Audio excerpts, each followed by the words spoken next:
All right, welcome to your second podcast on joints. This podcast will specifically be focusing on synovial joints and all the different types of synovial joints and the ways in which they move. Okay, just to review, in the last podcast, we looked at the four features of a synovial joint. Remember, the bones at the end caps of bones in synovial joints, they are lined with cartilage. The fibrous capsule protects the joint and it is filled with synovial fluid, which helps lubricate the joint and keep it free of friction. And then synovial joints have reinforcing ligaments to help stabilize it and prevent it from dislocating. Okay, so next we're going to talk about the 6 different types of synovial joints, and this is all about how they move. So on this slide, we're going to talk about the different ones and some examples of them, and then on the next slide, we will look at some of them moving. This is a good time to remind you that you probably want to have your skeletal system notes open in Notability, and it's a good idea to split screen and follow along with me in your own notes. Okay, let's start with a plane joint. So a plane joint, the movement is going to be sliding. So this is going to be happening between the short bones in your ankle and your wrist, so your carpals and tarsals. So a good way to try this is if you wave your hand back and forth, side to side. I normally would show you this, but since you can't see me. So if you just wave your hand back and forth, side to side, that would be a good example of what the plane joint is doing in your wrists. The next type of joint is known as a hinge joint. And just like a hinge opens on a door, this is exactly how these joints are moving. So they open and close like a door. And we call this flexion and extension. So I want you to straighten your arm out right in front of you. Okay, and then I want you to bend your elbow and bring your hand towards your head. Okay, that is known as flexion. And now I want you to do the opposite and extend your arm straight again. That's extension. But your elbow is doing all the work and it's opening and closing just like a door. And your knee can do the same thing. So a knee is also an example. We can add that in there of a hinge joint. It can open and close like a door. And then your phalanges between your finger. So hold your finger up in front of you like you're showing the number 1, and then just bend your finger down. That's also a hinge joint between the knuckles of your phalanges as well. Okay, next is a pivot joint. And when you think of pivot, I want you to think of twisting. Okay, so this is happening between your C1 and your C2 vertebrae. So we talked about this a little bit already. But if you shake your head no, so go ahead, move your head back and forth like you're saying no, that is a pivot joint that is happening between your C1 and C2.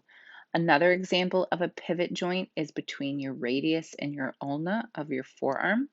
So here's how you can demonstrate that one. Take your hand out in front of you and face your palm towards the ground, and then rotate your palm up towards the ceiling.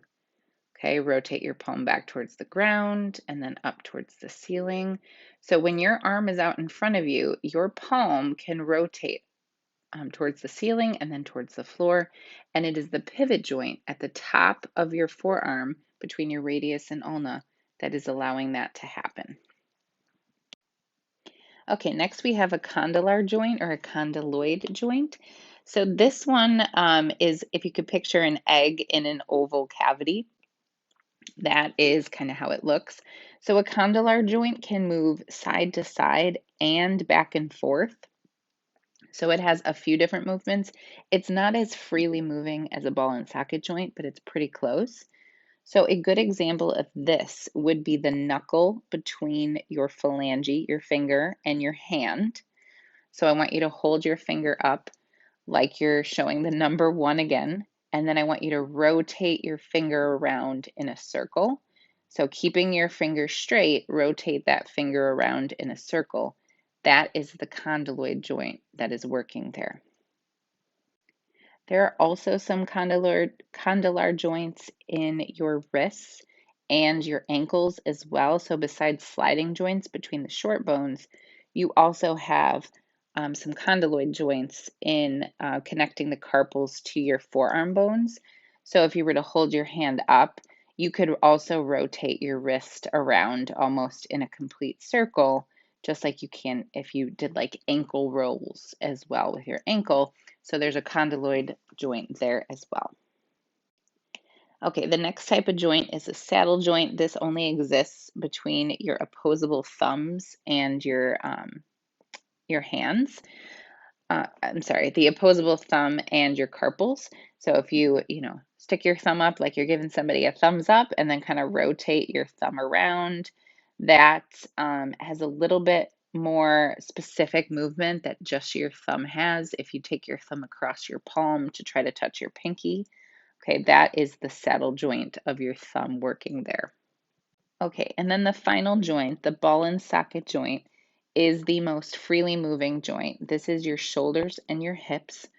So if you were to take your arm out and rotate it completely around in a circle, that is the use of your ball and socket joint in your shoulder. So if you've ever done a volleyball serve before or a tennis serve and you rotate your arm or a softball throw, you rotate your arm completely in a circle. That is the use of that ball and socket joint there. You can see that's the complete movement.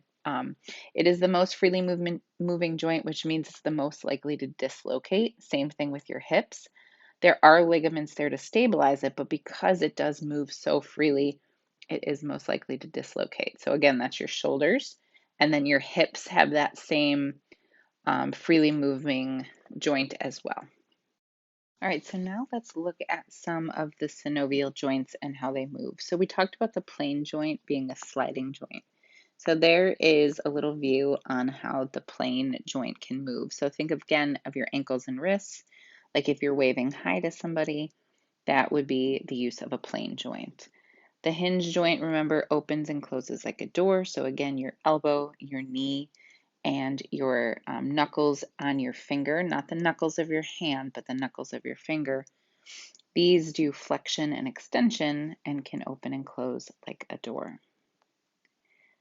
The pivot joint, remember, has a twisting action, so your C1 and C2 vertebrae, and if you shake your head no, your radius and ulna, if you flip your palm towards the floor and then towards the ceiling, that would be the use of a pivot joint. The condylar joint can move almost as freely moving as a ball and socket, but not quite there. So it can move side to side, back and forth. The knuckles of your hand, so where your finger meets your hand bones, that knuckle, that one is a condylar joint. So if you kind of move it around in a circle, you'll get the idea of a condylar joint. Saddle joint is opposable thumbs only. So again, if you move your thumb across your hand to touch your pinky, that's kind of an idea of what the saddle joint does. And then the ball and socket, remember, is the most freely moving joint. So that's your shoulders and your hips. And you can see it moves around almost completely. Okay, when we talk about synovial joints, we use these different joint movements to explain how the synovial joints can move. And some synovial joints can do all of these, some can only do one. So it kind of depends on the synovial joint. So ideally, when we talk about these, I make you guys stand up and we do them together. So it's in your best interest if you kind of try to do them as I talk about them, because it helps you understand them if you actually try to complete the actions. So we already talked about the first ones, extension versus flexion. So go ahead and take your arm and extend it straight out in front of you, and then bend your elbow. So bending your elbow is flexion, and then straightening it once again is extension. The next two movements are called abduction and adduction. So abduction, you can raise your arms up from the side. Okay, so hold them straight up. And then if you put them back down towards your legs, that's adduction. So again, abduction, you raise your hands, you raise your arms up, and then adduction, you lower them. You can also do this with your legs as well. So for example, if you think about doing a jumping jack, you're abducting your arms and your legs, and then you adduct them when you return back. Okay, the next one is called a rotation, and that's just the act of rotating around a point. So again, shaking your head no would be considered a rotation.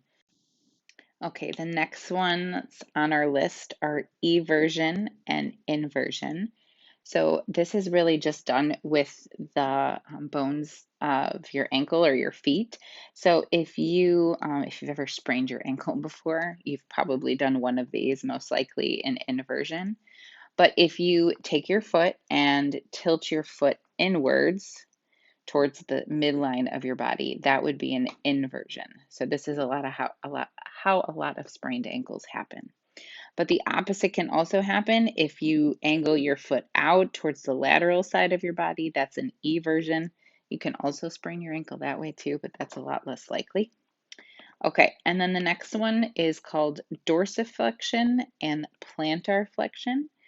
So again, with your foot, you want to flex your foot. So flex your foot, and that's called dorsiflexion. And then point your toes like a ballet dancer or a dancer, and that's called plantar flexion.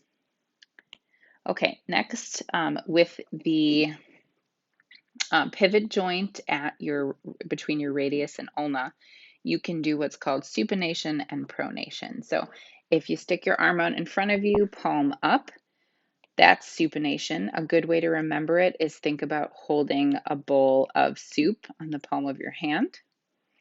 Okay, and then pronation would be if you flip your palm over so it's pointing towards the floor. So that's pronation.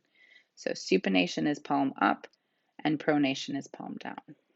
Okay, and then the final joint movement is circumduction, which is like a full 360 of a joint. Okay, so if you take your arm out to the side of you and you move it in a complete circle, just like in the image, that would be the circumduction of a joint. Okay, and on this slide, this is really here to help you with your class kick assignment or your homework assignment. So you have all the different types of joints that we learned about over here on the left. Okay, so there's all the different synovial joints. And then the ways in which they move, are able to move, are all listed in the table. So you can see we talked about ball and socket joints being the most freely moving joints. Look at all the different joint movements that a ball and socket joint can do, whereas a hinge joint can only really do flexion and extension. Okay, so you have the different types of movements there in the table, and then also examples on the right of the different types of joint and where they're located in your body. Okay, and then the last slide of your joint notes is a crash course video on joints that I highly recommend. So if you click that link, and if you want, you could start at 4 minutes and 41 seconds is a great place to start, and it will show you the different types of joints we just talked about, and then the joint movement.